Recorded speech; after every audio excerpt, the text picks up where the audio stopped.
It is only fitting that we take this time to acknowledge the brave, committed, and extremely patriotic claimants and our esteemed attorneys who for 3 years and our esteemed stuck with this case through thick and thin, through 3 different judges over 3 years.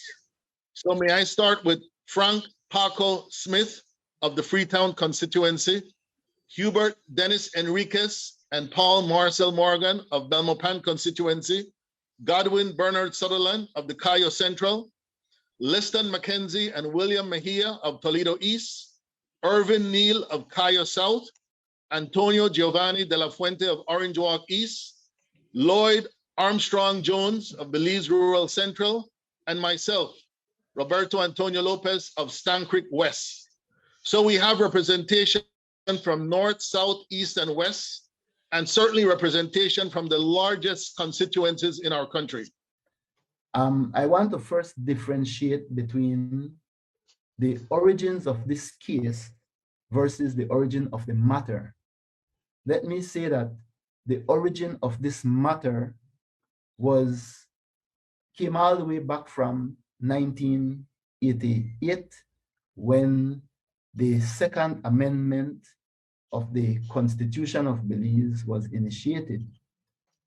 The government at that time in 1988 found that the running of elections in Belize would be illegal or unconstitutional if the constituencies were not near equal. And Mr. Esquivel, the Prime Minister, then spoke to that matter very clearly. And so that matter, the Second Amendment was introduced. Okay, the origins of this case comes all the way from 2005, when the VIP met and found that it was very difficult for the organization to participate fairly in political activity.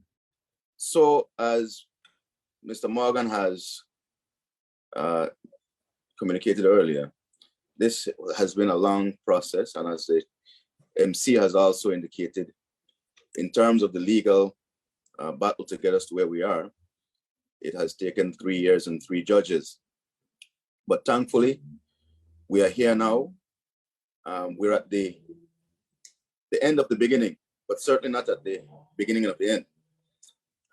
Because although we have achieved an order that binds the election and boundaries and the government of Belize to do what is right and constitutional for the people of Belize, we certainly are cognizant of the fact that in matters such as these, the government has not had a very good track record in abiding by their own commitments. We have seen that with the Maya Lands Rights case. No matter how we feel about the merits or demerits of that matter and how it was decided, the government of Belize made a commitment by way of a consent order to abide by those conditions, and they have at every turn sought to go against their own commitment. He said most international organizations urge countries to draw electoral boundaries such that the maximum deviation is 10%, with additional allowances for districts drawn over sparsely populated areas. And then he went into, in the report, to look at different countries and what prevails. He even looked at different judgments from varying courts.